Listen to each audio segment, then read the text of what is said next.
अस्सलाम वालेकुम एवरीवन। आज का टॉपिक जो हमारा है वो है नॉर्मलाइजेशन। आई होप सो सबको स्क्रीन विजिबल है। आज का टॉपिक बहुत इंपॉर्टेंट है। आपके पेपर में कम से कम 40% इस टॉपिक से क्वेश्चंस आए हुए हैं, तो काइंडली इस टॉपिक को बहुत गौर से देखना है। आपका जो आज का लैब टास्क है, लैब टास्क 11, वो भी इसी टॉपिक के ऊपर बेस्ड है। सबसे पहले आप लोग देख लें नॉर्मलाइजेशन का मेन पर्पस क्या है। नॉर्मलाइजेशन होती क्या है? Normalisation is a technique for producing a set of suitable relations that support the data requirements of an enterprise.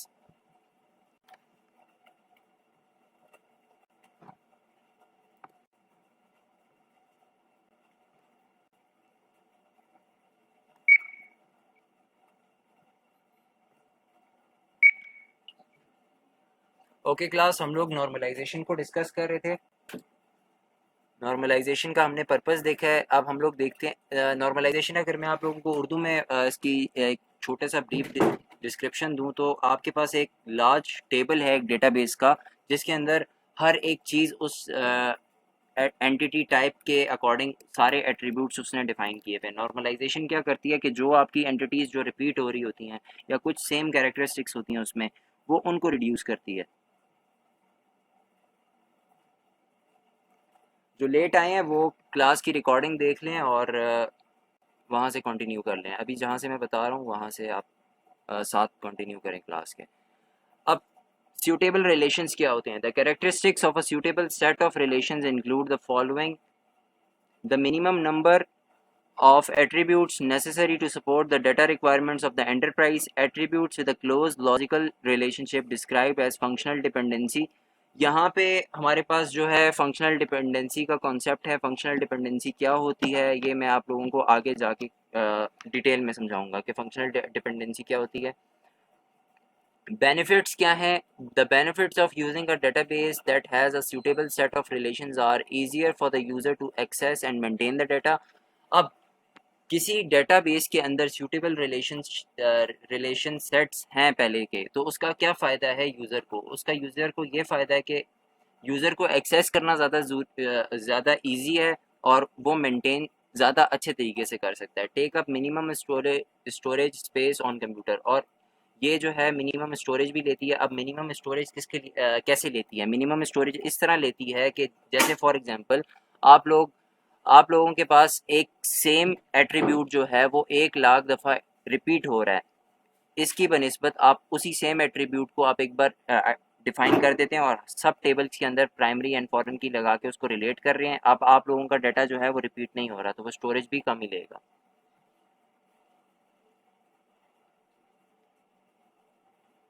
Okay हम लोग आगे जब एग्जाम्पल करेंगे तो आपको ईच एंड एवरीथिंग क्लियर हो जाएगा। अभी थोड़ा थियोरेटिकल पोर्शन है तो इसको थोड़ा सा सुन लें आप सिर्फ। Data redundancy and update anomalies क्या होती हैं? Major aim of relational database design is to group attributes into relation to minimise data redundancy. Data redundancy के बारे में आप लोगों को बताया था। डेटा रिडंडेंसी को हम लोग डेटाबेसेस के अंदर रिड्यूस करने की बिल्कुल ख़त्म नहीं हो सकती डेटा रिडंडेंसी, तो हम लोग कोशिश करते हैं कि उसको बिल्कुल अप्रॉक्स हम लोग ज़ीरो तक लेके जाने की कोशिश करें। If this aim is achieved, the potential benefit for the implemented database include the following: updates to the data stored in the database are achieved with a minimum number of operations, thus recording the opportunities for data inconsistencies occurrence in the database। अब यहाँ पे मेरे पास 3 tables हैं, एक staff है, एक branch है and staff branch है। दोनों के अंदर आपके एट्रीब्यूट्स जो हैं वो डिफाइन हुए हुए हैं।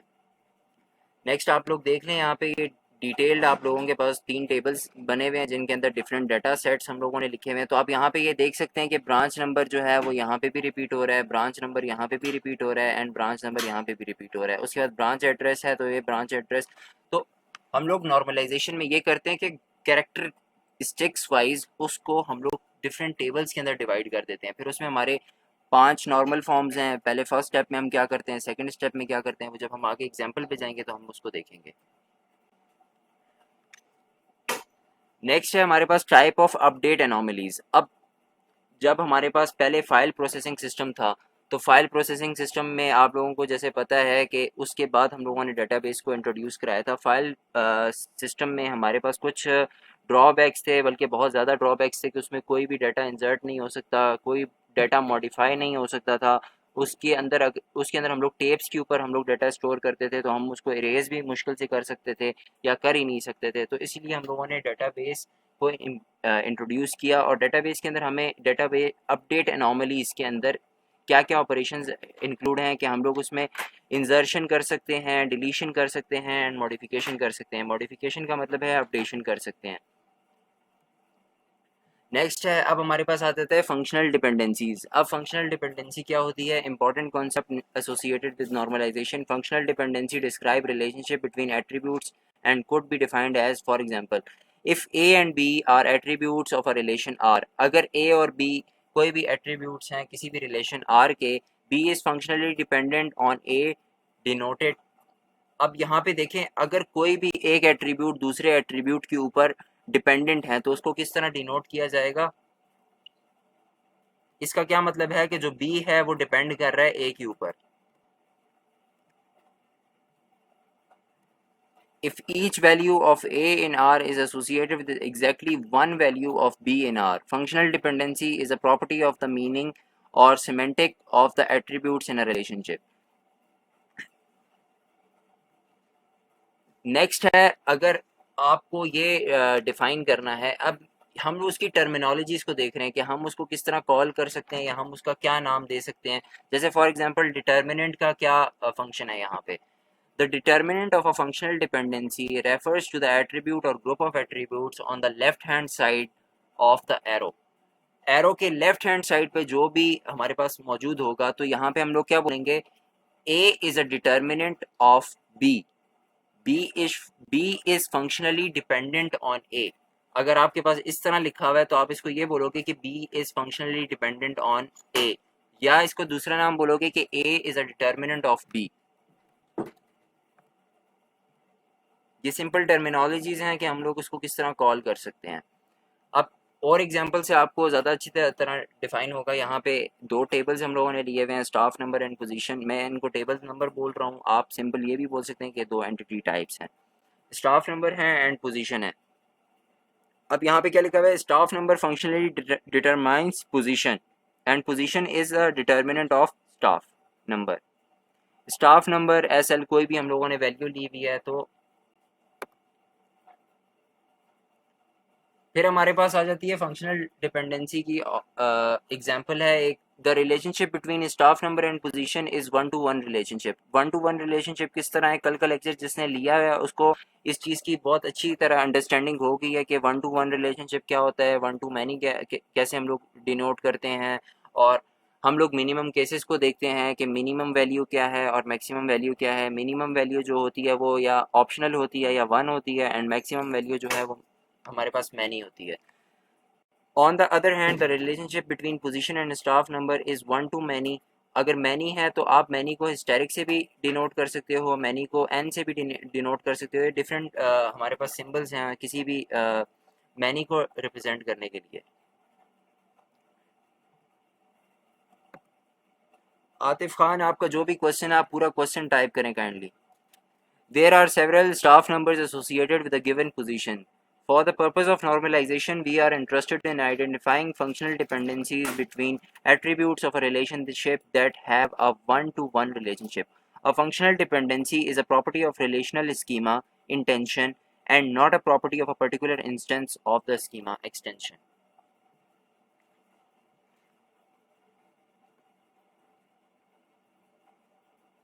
अब हम लोगों ने फंक्शनल डिपेंडेंसी को देखा, अब आप लोग देखेंगे फुल फंक्शनल डिपेंडेंसी किस वक्त होती है।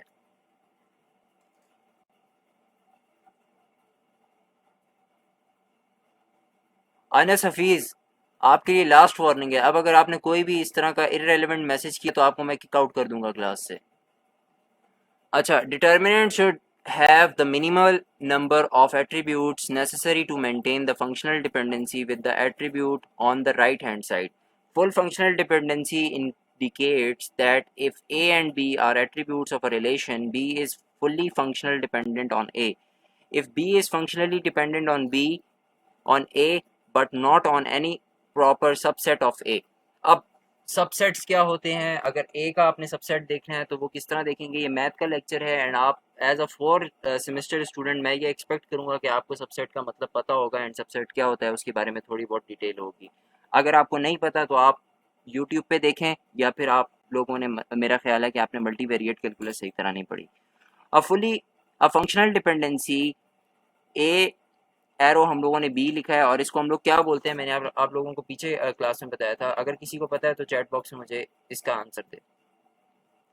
Is a fully functional dependency if removal of any attribute from A results in the dependency no longer existing.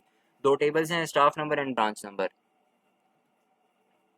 अब पार्शियल फंक्शनल डिपेंडेंसी क्या होती है, फुली फंक्शनल डिपेंडेंसी में हम लोग क्या चीज़ देखते हैं कि हमारे पास एक ही टेबल जो है वो दूसरे किसी भी टेबल के एट्रीब्यूट या किसी भी मतलब एक टेबल के अंदर एक एट्रीब्यूट मौजूद है, स्टाफ टेबल के अंदर स्टाफ नंबर मौजूद है एंड ब्रांच टेबल के अंदर ब्रांच नंबर मौजूद है। स्टाफ नंबर जो रिलेशन बना रहा है ब्रांच नंबर के साथ वो है हमारी फुल्ली फंक्शनल डिपेंडेंसी। नेक्स्ट है पार्शियल डिपेंडेंसी। अगर किसी को इस वक्त ये थ्योरेटिकल पोर्शन नहीं समझ आ रहा तो आगे मैं इसकी फुल एग्जांपल कराऊंगा, आप उसको देख लेना, उस पर आपको ज़्यादा अच्छी अंडरस्टैंडिंग हो जाएगी इस चीज़ की। Partial functional dependency indicates that if A and B are attributes of a relation, B is partially functional dependent on A, and B is functionally dependent on any proper subset of A. A functional dependency is a partially dependency if there is some attribute that can be removed from A and yet the dependency still holds. यहाँ पे आप देखें कि staff जो table था हमारे पास, staff जो entity type थी उसके दो एट्रीब्यूट्स मैंने लिखे हुए हैं और दोनों रेफर कर रहे हैं ब्रांच नंबर के ऊपर। अब है हमारे पास transitive dependency. Transitive dependency describes a condition where A B and C, Raja Abbas screen पे कुछ भी मत लिखें, last warning. Transitive dependency describes a condition where A, B, and C are attributes of a relation such that if A belongs to B and B belongs to C, then C is transitively dependent on A via B. अब इसका क्या मतलब है, transitive dependency हमारे पास कैसे describe होती है, जैसे लेट सपोज कोई भी ए आपके पास कोई एक टेबल है वो बी को कॉल कर रहा है एंड बी जो टेबल है वो सी को कॉल कर रहा है, तो सी ट्रांजिटिवली डिपेंडेंट कब होगा, जब वो ए वाया बी जाएगा, provided that A is not functionally dependent on B और सी। जब कभी भी आपका ए का बी के साथ रिलेशन बन रहा है एंड बी का सी के साथ रिलेशन बन रहा है तो ट्रांजिटिव डिपेंडेंसी ये बताती है कि ए का इनडायरेक्ट रिलेशन है सी के साथ। Consider functional dependencies in the staff branch relation. Staff dependency branch number branch address exist on staff number via branch number। अब फंक्शनल डिपेंडेंसीज को किस तरह आइडेंटिफाई करते हैं, फिर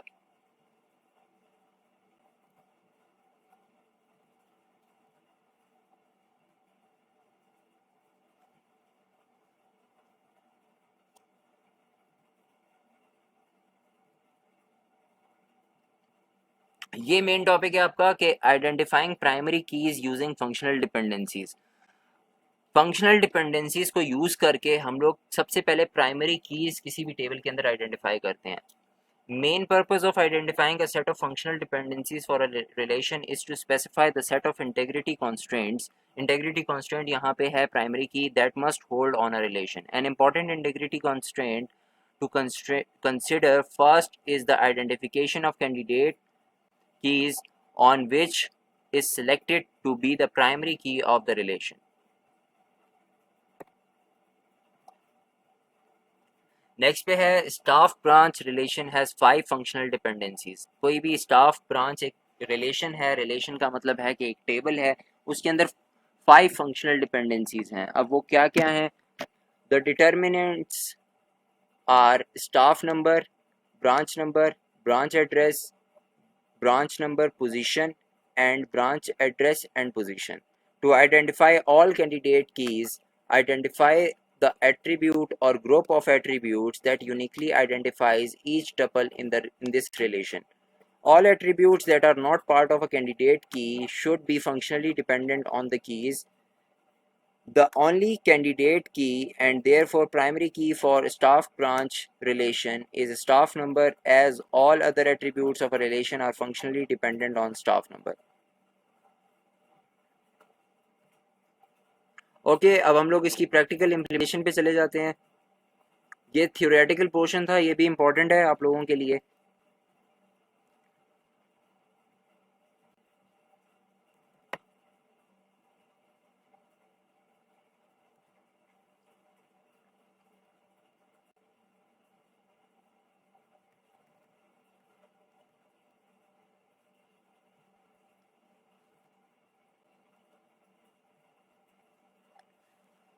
कोई एक स्टूडेंट मुझे वेरीफाई कर दे कि स्क्रीन शो हो रही है या नहीं. होगी. Okay. Normalization is a formal technique for analyzing relation based on their primary keys and functional dependencies. The technique involves a series of rules that can be used to test individual relations so that a database can be normalized to any degree. Databases की हमारे पास different degrees हैं. जो हम लोग basic देखते हैं वो 3 ही degrees पे हम लोग बात करते हैं, जैसे फर्स्ट नॉर्मल फॉर्म हो गई, सेकंड नॉर्मल फॉर्म हो गई एंड थर्ड नॉर्मल फॉर्म हो गई. When a requirement is not met, the relation violating the requirement must be decomposed into relations that individually meet the requirements of normalization. Types of normal forms are first normal form, second normal form, third normal form. अब BCNF का full form है Boyce Codd, BOYCECODD normal form, Boyce Codd normal form. फिर fourth normal form है and fifth normal form है. All normal forms are based on functional dependencies except first normal form. Normal forms, fourth normal form, fifth normal form deal with the situation that are very rare. अब है normalization का process. Normalization is often executed as a series of steps. Each step correspond to a specific normal form that has known properties. As normalization proceeds, the relation becomes progressively more restricted, stronger in format, and also less vulnerable to update anomalies. कोई मुझे यहाँ पे बता सकता है कि update anomalies में कौन कौन से ऑपरेशंस आते हैं? Anyone?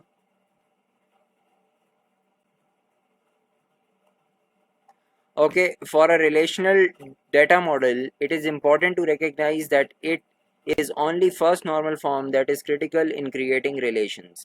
All subsequent normal forms are optional.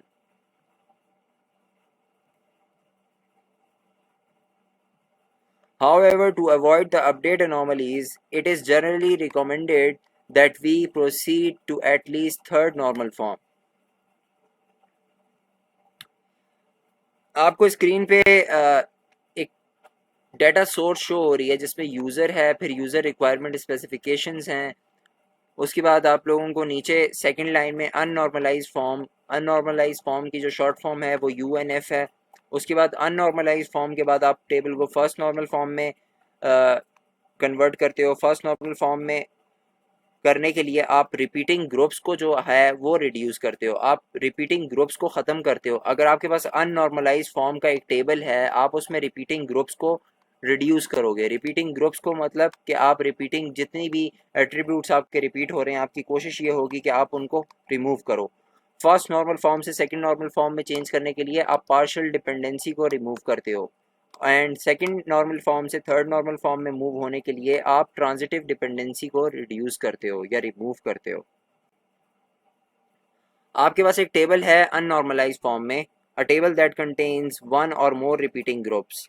जिस टेबल के अंदर एक या एक से ज़्यादा रिपीटिंग ग्रुप्स होते हैं उसको हम लोग अननॉर्मलाइज्ड फॉर्म टेबल बोलते हैं. To create an unnormalized table, transform the data from the information source example form into table format with columns and row.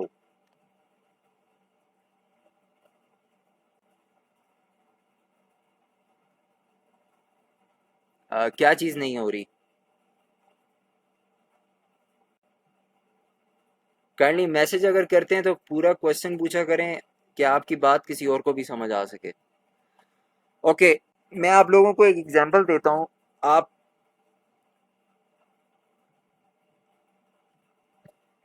आप लोग एंटर करें एंड सर्च करें कोई भी फॉर्म।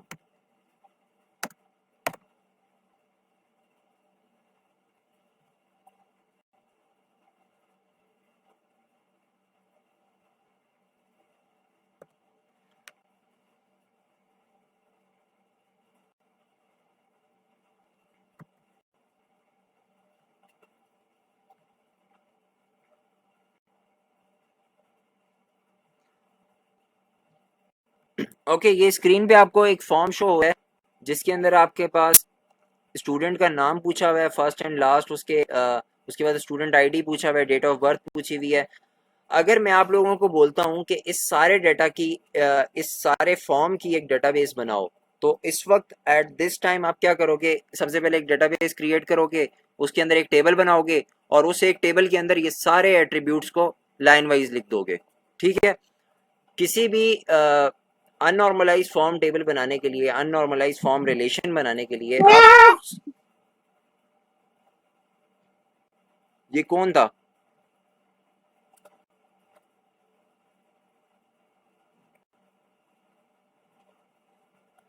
ओके, अननॉर्मलाइज फॉर्म टेबल बनाने के लिए आप सारे के सारे जो एट्रीब्यूट्स हैं उनको लाइन वाइज हम लोग लिख लेते हैं एंड ये आपकी अननॉर्मलाइज फॉर्म जो टेबल है वो रेडी हो जाती है इस तरह।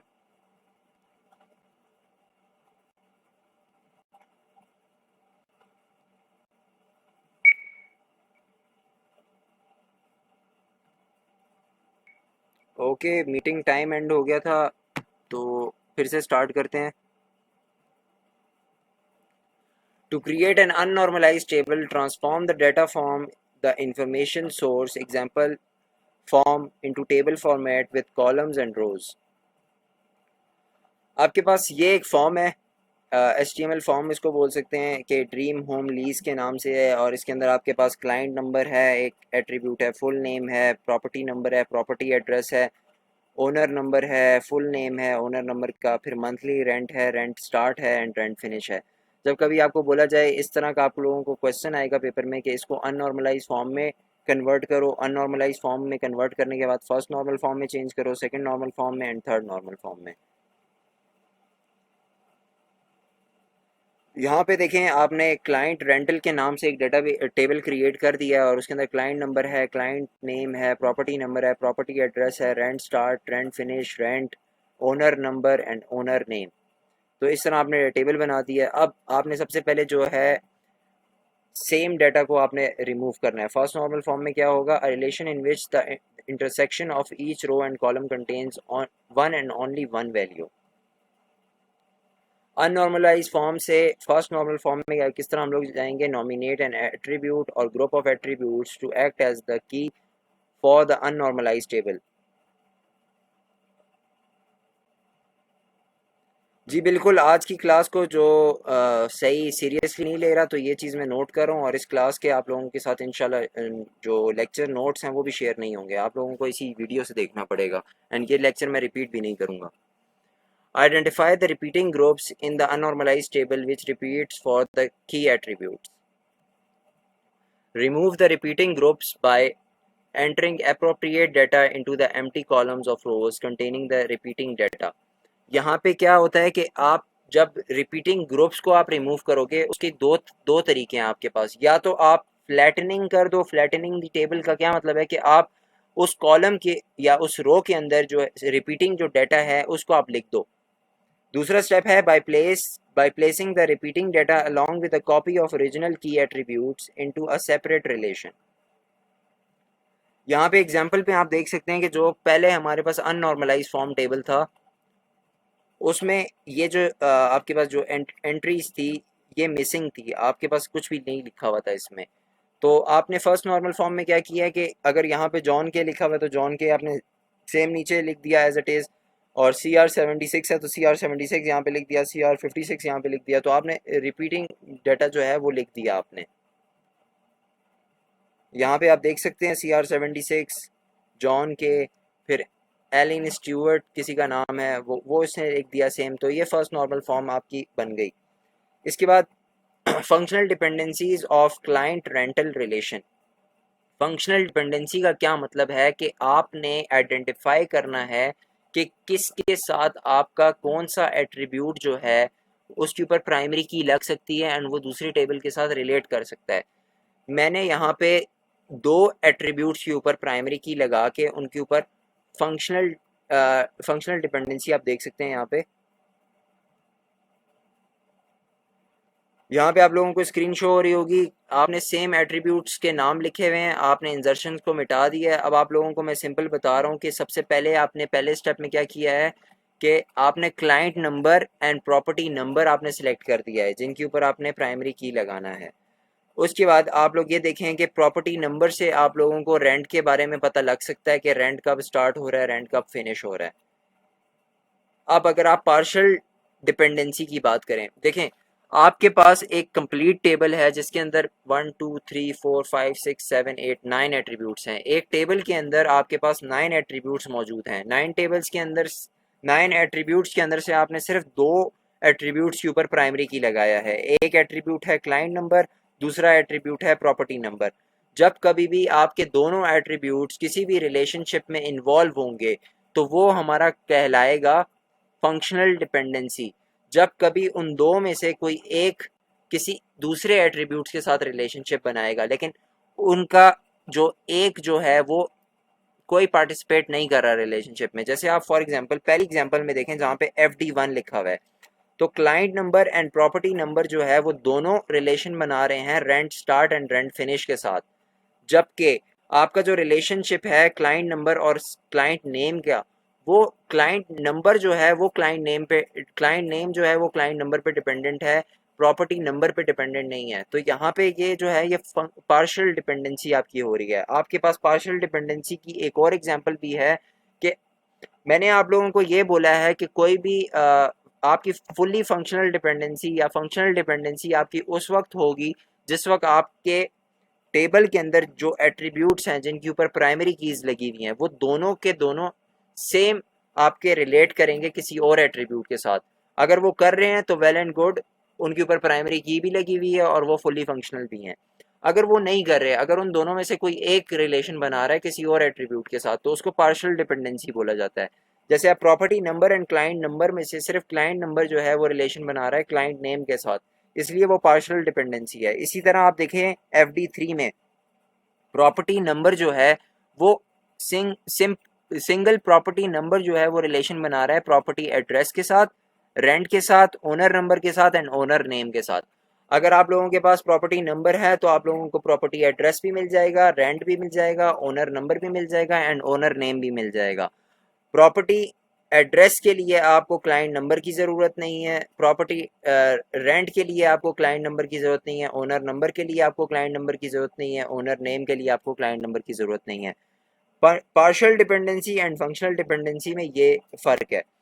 अब अगर हम बात करें ट्रांजिटिव डिपेंडेंसी की, तो ट्रांजिटिव डिपेंडेंसी ये है कि अभी तक मैंने आपको बोला है कि अगर आप लोगों का एक एट्रीब्यूट दूसरे एट्रीब्यूट के साथ रिलेट करता है तो वो पार्शियल डिपेंडेंसी कहलाएगा। एक एट्रीब्यूट दूसरे एट्रीब्यूट के साथ रिलेट कर रहा है तो वो पार्शियल डिपेंडेंसी कहलाएगा, लेकिन शर्त ये है कि उस एट्रीब्यूट के ऊपर प्राइमरी की लगी होगी। अगर दोनों एट्रीब्यूट जिनके ऊपर प्राइमरी की लगी हुई है वो दोनों किसी और के साथ रिलेशन बना रहे हैं, उसी टेबल के अंदर एट्रीब्यूट्स के साथ रिलेशन बना रहे हैं, तो वो फुल्ली फंक्शनल डिपेंडेंसी है। एंड अगर वो किसी दो में से कोई एक जो है वो किसी और एट्रीब्यूट के साथ with in the same table relation बना रहा है तो वो पार्शियल डिपेंडेंसी है। जबकि अगर आपके पास कोई एक ऐसा एट्रीब्यूट है जिसके ऊपर कोई प्राइमरी की कोई कांस्टेंट नहीं लगा हुआ और वो किसी और एट्रीब्यूट के साथ रिलेशन बना रहा है तो वो ट्रांजिटिव डिपेंडेंसी कहलाता है। जैसे यहाँ पे ओनर नंबर जो है वो इसके ऊपर कोई कांस्टेंट नहीं लगा हुआ, कोई प्राइमरी की कोई फॉरेन की कुछ भी नहीं लगा हुआ, और ये जो है अगर आपके पास ओनर नंबर आपको पता होगा तो आप ओनर नेम ऑटोमेटिकली निकाल लेंगे। तो इसको हम लोग बोलते हैं transitive dependency. I hope so ये टॉपिक क्लियर होगा आप लोगों को। इसी तरह हम लोगों ने जो फर्स्ट स्टेप था, फर्स्ट स्टेप में हम लोगों ने क्या किया है कि क्लाइंट नंबर को क्लाइंट नेम के साथ हम लोगों ने लिख दिया है, एक टेबल हम लोगों ने बना दिया। फर्स्ट नॉर्मल फॉर्म में हम लोगों ने क्या किया, एक टेबल बनाया क्लाइंट के नाम से और उसके अंदर क्लाइंट नंबर और क्लाइंट नेम हम लोगों ने रख दिया कि हमारे पास डुप्लीकेशन ना हो। और हमारे पास एक टॉप टेबल था property rental owner. Second normal form is based on the concept of full functional dependency. Second normal form में हम फुल फंक्शनल डिपेंडेंसी बनाते हैं। Second normal form applies the relation with composite keys, means a relation with a simple primary key is automatically in at least two normal form. A relation that is not in second normal form may suffer from the update anomalies. Example, change the rent of property number PG4 etc. ये कुछ और detail है, आप लोग देख सकते हैं। अब functional dependency of client rental relation, मेरे पास क्लाइंट रेंटल रिलेशन था, इसके अंदर मैंने क्या किया कि प्राइमरी की मैंने लगा दी client number and property number के ऊपर। सेकंड स्टेप में मैंने क्या किया कि क्लाइंट नंबर के ऊपर प्राइमरी की लगी हुई है, उसको मैंने रिलेट कर दिया क्लाइंट नेम के साथ। अब ये पार्शियल डिपेंडेंसी क्यों है, क्योंकि मैंने यहाँ पे सिर्फ क्लाइंट नंबर को यूज़ किया है, क्लाइंट नेम को मैंने उसका जिक्र भी नहीं किया, हालांकि दोनों के ऊपर प्राइमरी की लगी हुई है। जब कभी भी दो प्राइमरी की मेरे पास एट्रीब्यूट्स होंगे, मैं उनमें से सिर्फ एक को यूज़ करूँगा और उसी के थ्रू मैं किसी दूसरे एट्रीब्यूट को कॉल करूँगा, लिंक करूँगा, तो उसको पार्शियल डिपेंडेंसी कहते हैं। अब पार्शियल डिपेंडेंसी की दूसरी एग्जांपल ये है कि पहले मैंने क्लाइंट नंबर को क्लाइंट नेम के साथ लिंक किया, अब मैं प्रॉपर्टी नंबर को property address, rent, owner number, owner name के साथ लिंक कर रहा हूँ और ये भी पार्शियल डिपेंडेंसी है। अब नेक्स्ट मेरे पास ट्रांजिटिव डिपेंडेंसी है। ट्रांजिटिव डिपेंडेंसी ओनर नेम जो है वो ओनर नेम के साथ लिंक हो रहा है। अब ओनर नंबर जो है वो ट्रांजिटिव डिपेंडेंसी क्यों है, क्योंकि इसके ऊपर कोई भी प्राइमरी की या कोई भी कॉन्स्टेंट नहीं लगा हुआ, इस वजह से।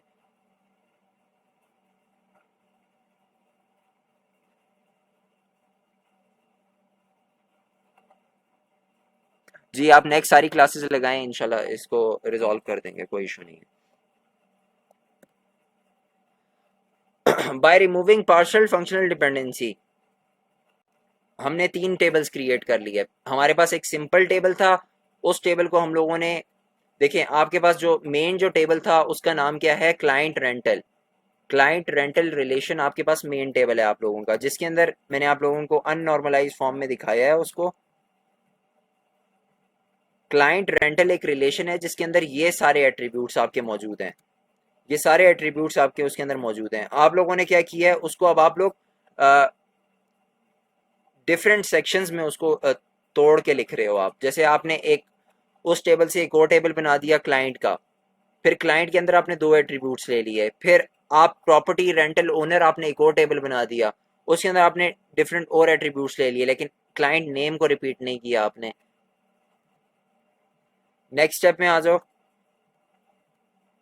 अब आप लोगों ने एक रेंटल के नाम से भी एक टेबल बना दिया और उसके अंदर क्लाइंट नंबर लिख दिया, प्रॉपर्टी नंबर लिख दिया, rent start and rent finish. जो हम लोगों ने स्टार्ट में एक बनाया था कि दोनों के ऊपर प्राइमरी की लगी हुई है एंड ये दोनों जो इंफॉर्मेशन है वो इन दोनों के साथ रिलेट कर रही है, इसलिए रेंटल के नाम से हमने एक टेबल बना दिया।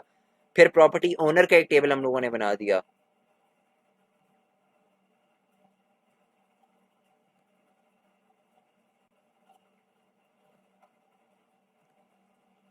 अब मैं आप लोगों को यहाँ पे पूरी हायरार्की दिखा देता हूँ कि फर्स्ट नॉर्मल फॉर्म में आपके पास क्लाइंट रेंटल टेबल बना, क्लाइंट रेंटल को आपने चेंज किया सेकंड नॉर्मल फॉर्म में प्रॉपर्टी ओनर के नाम से। प्रॉपर्टी ओनर टेबल के अंदर आपने क्या क्या एट्रीब्यूट्स डाले, प्रॉपर्टी ओनर के अंदर प्रॉपर्टी नंबर है, प्रॉपर्टी एड्रेस है, रेंट है, ओनर नंबर है एंड ओनर नेम है। ये प्रॉपर्टी ओनर के अंदर आपके पास सारे एट्रीब्यूट्स आ गए। उसके बाद प्रॉपर्टी ओनर को आपने दो सेक्शंस के अंदर डिवाइड किया, क्योंकि आपने ट्रांजिटिव डिपेंडेंसी निकालनी थी। तो ओनर के नाम से आपने एक टेबल बना दिया और ओनर टेबल के अंदर आपके पास दो एट्रीब्यूट्स हैं, owner number and owner name. And property for rent आ गया आपके पास। प्रॉपर्टी फॉर रेंट के अंदर आपने property number, property address, rent and owner number लिख दिया।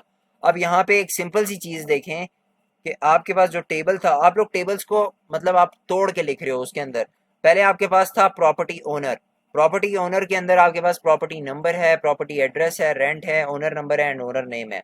प्रॉपर्टी ओनर को आपने डिस्ट्रीब्यूट कर दिया ओनर के अंदर, ओनर के अंदर आपने owner number and owner name लिख दिया। एंड दूसरा उसका पोर्शन क्या है,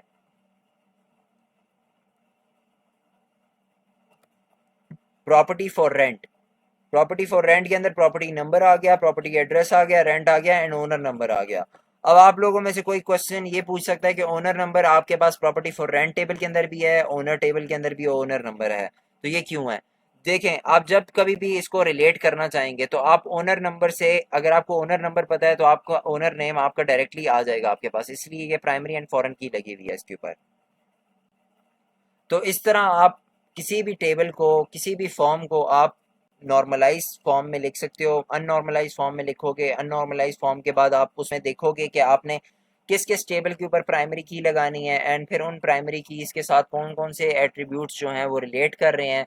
जब आपके पास रिलेशन हो जाएगा उसके बाद आप लोग फर्स्ट नॉर्मल फॉर्म में चेंज करने के लिए जो रिपीटिंग ग्रुप्स हैं उसको आप लोग ख़त्म करोगे, रिपीटिंग ग्रुप्स को आप लिखोगे, फिर सेकंड नॉर्मल फॉर्म में आप फुली फंक्शनल डिपेंडेंसी बनाओगे, थर्ड नॉर्मल फॉर्म में आप पार्शियल डिपेंडेंसी भी देखोगे एंड ट्रांजिटिव डिपेंडेंसी भी देखोगे।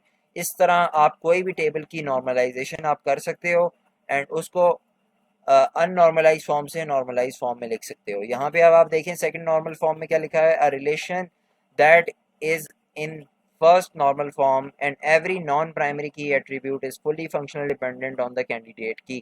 A relation that is in the first and second normal form and in which no non-primary key attribute is transitively dependent on any candidate key.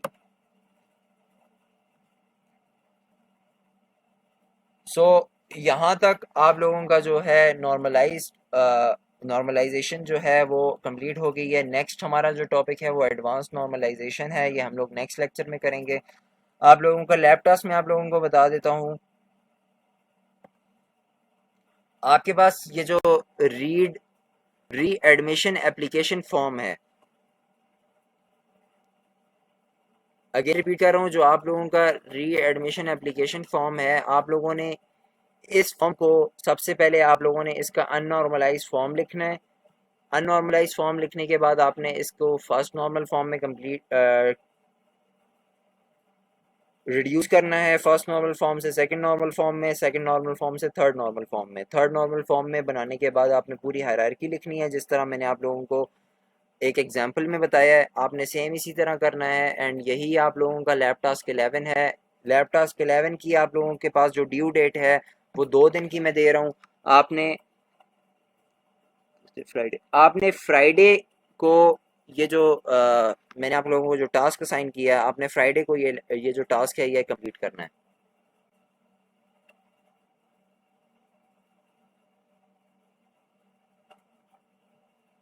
अगर किसी का कोई क्वेश्चन है तो वो अनम्यूट करके पूछ सकते हैं आप।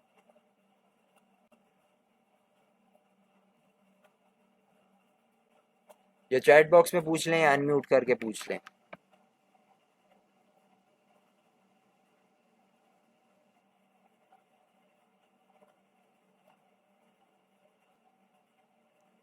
ओके, आई गेस किसी का भी कोई क्वेश्चन नहीं है, हम अटेंडेंस ले लेते हैं और उसके बाद आप लोग लीव कर सकते हैं।